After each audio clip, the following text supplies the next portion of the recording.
835,000. 1,835. Ang pinagbasihan lang na approval, yung amount na in-apply niyo po sa amin. Okay.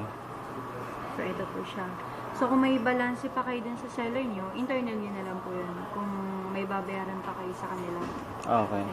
So, kung sumobra na kami dun sa ano. Internal nyo na lang din po yun kung may i-refund pa kayo sa i-refund na lang namin kasi sa may kanila. deductions din naman tayo. So, explain ko ito mamaya. Okay. So, ang gagawin natin, kailangan matransfer muna yung titulo sa pangalan yung mag-asawa bago namin bayaran yung seller nyo. So, para pumayag po sila, issue natin sila ng letter of guarantee. Yung notice of approval, ito naman ho yung copy nyo. Makipag-coordinate na lang kayo sa developer kung sila ang mag-aasikaso ng transfer ng title or kayo po. Okay.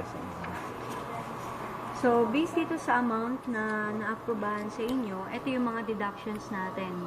So, meron tayong advance 1-year premium insurance, 2,000 upon loan takeout. So, ito yung total po niya. Kung ito ho, pabayaran niyo over the counter, buo niyo makukuha yung approved loan. Okay. Pero kung hindi, i-deduct na lang po natin siya. Okay. So, ito lang yung makukuha ng seller niyo. If Okay. ever na hindi nito binayaran. Okay. Ang maximum loan term natin is 30 years to pay. Ito naman po yung magiging monthly amortization ng borrower. So, ang coverage niyan, principal plus interest, MRI for insurance, at upgraded contribution. So, mapapansin nyo, pagdating na ika-last year, lumiit yung monthly amortization. Dahil po, dun in-apply yung advanced 1-year premium insurance. Okay. Ilan yung interest na ginamit dyan? Ang interest rate niya per annum is 10.5%. So, take note, for every 3 years, tataas yung interest rate niya ng hanggang 2%. Kung bababa man siya, hanggang dito lang tayo sa original interest rate na na-approvean kay borrower po. Okay. Okay na po. Nice. So, ang steps natin para sa pagta-transfer ng titulo, unang-una, gagawa na po kayo ng seller ng deed of absolute sale. Since na kayo yung representative ng asawa nyo, ang pag-sign sa part ng asawa nyo, lalagyan nyo lagi ng 4, tapos yung signature nyo po. Okay. So, understood na kayo yung representative. So, both parties nakasign dito sa deed of absolute sale at ang i-declare nyo amount dyan, yung hindi dapat bababa sa amount na na-approvean sa inyo. Then, dapat notarize po siya. Ang kasabayan niyan, yung PN. So, yung PN, ito po yung tinatawag natin na promissory note po. So, makikita nyo po, nandito yung pangalan nyo mag-asawa. So, dito nyo siya sa signan. So, yung sa asawa nyo, ipo-for nyo na lang po siya. Okay. Lahat ng kopya sa signan nyo, kasi meron siya 6 na kopya, bago nyo siya ipanotarize. Lahat ng kopya.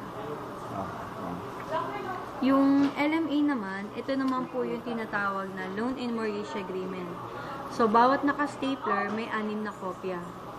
Ito yung page 1, ito yung page 2, page 3, nasa harap yung page 4, at ito yung page 5. Kaya nandito sa harap yung page 4 kasi makita nyo, para makita nyo agad kung saan kayo banda magsasign. So, after nyo siya masignan, lahat ng pages ba yan? Isasign hindi na kayo? lahat po. Okay. So, pag nasignan nyo na to, yung susunod na kopya, Ayun, sasignan page nyo na sa gilid. So, wala na kayo ilalagay na pangalan. Okay. So, lahat ng kopya sa signan nyo, hanggang dito sa pinaka-last na kopya. Okay. After nyo siya masignan, yung page 5 niya, which is eto po, ito yung portion na ipapanotarize nyo.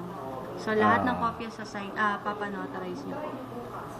So, after nyo siya masignan at mapanotarize, pupunta na kayo ng BIR kung saan located yung property para magbayad ng capital gain tax at documentary stamp. So, ito na yung mga dala nyo po. Pag nabayaran nyo yan, magkakaroon kayo ng Certificate of Authorized Registration and doc stamp. Okay. Then, yan fourth yung step, ano yung sa developer, yung i-arrange ko kung sila o ano. Apo, kasi Okay. nasa kanila to dahil lahat ng to nakapangalan kay developer. Okay. Then, fourth step, proceed kayo sa municipal government para magbayad ng transfer tax sa pangalan na nung asawa nyo. Pag nabayaran nyo, magkakaroon kayo ng transfer tax receipt. Then, fifth step, proceed kayo sa Register of Deeds para sa pagtatransfer ng titulo sa pangalan nyo mag-asawa. Ang mga dala nyo, itong mga to. So, included yung SPA. So, i-release ko sa inyo itong original copy ng SPA. Okay. So, after ma-transfer yung titulo sa pangalan niyo mag-asawa, yung annotation ng mortgage in favor sa Pag-ibig Fund, itatatak na po doon. So, ito yung gagamitin para doon. After maitatak yung annotation, itatatak din natin sa titulo yung SPA po. So, ito yun. Okay. So, ang kinuha ng Register of Deeds, original copy nito. Kaya, after siya mai-annotate dun sa titulo, humingi kayo ng certified true copy na SPA na may RD stamp. Okay. Kumbaga, photocopy na yan na may tatak ng RD. Certified true copy yan. Plus, certified true copy ng present title na nakapangalan na sa borrower at with annotation ng dalawa, SPA pati mortgage. And cancel title na nakapangalan sa dating may-ari ng property. Sa developer. Okay? So, last step, proceed kayo sa municipal government para sa pag-apply ng bagong tax declaration sa pangalan ng asawa nyo. Balik kayo sa Pag-ibig, itong mga requirements na to, na andito na rin po siya. Kasama sa ibabalik nyo sa amin, yung original copy ng title. Okay. So, pag isasubmit nyo na to, proceed lang kayo dito sa room 108, dito sa kabilang room. So, ang total processing time natin, 90 days po siya. Ang start natin ng bilang, ngayong araw na to. Kasi ngayon yung na-pick up yung approval. Ngayon po, kung halimbawa, maisubmit nyo na sa amin agad to. Ang follow-up natin para sa release ng check is 5 to 7 days po.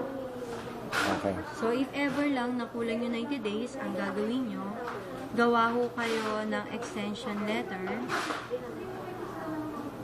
I-address nyo siya kung sino yung signatory ng approval nyo. Ang submission po natin nito sa 7th floor, room 101. Hanapin nyo po si Mirna na loans evaluation 1 po. Para mabigyan kayo ng 60 days po. Okay. Sir, palag na lang po rin. Pa-receive na lang. Printed name, signature date po. Pero ko lang yung sa computation ng sa 19, ano yung breakdown nga pala nun? 19. Ay, yung sa yung monthly. Nandito na po, sir.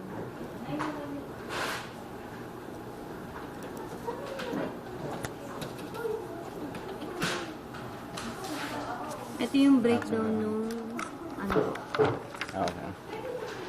So, principal plus interest, MRI for insurance, upgraded contribution. Okay.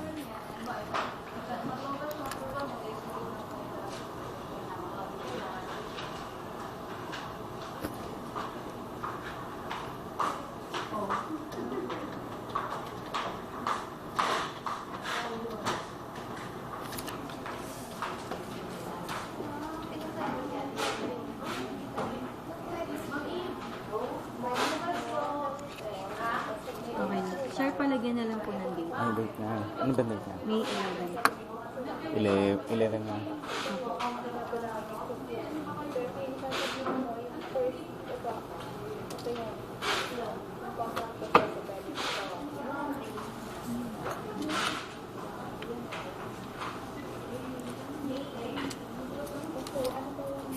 Tapos, sir, dito rin.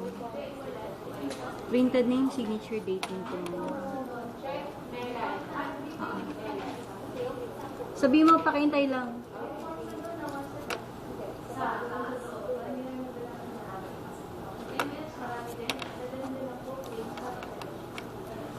Search, tsaka po dito.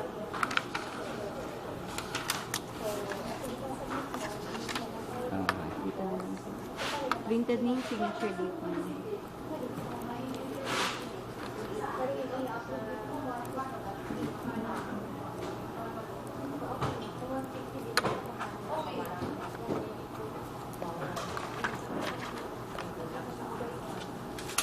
Palag na lang po dito. Okay.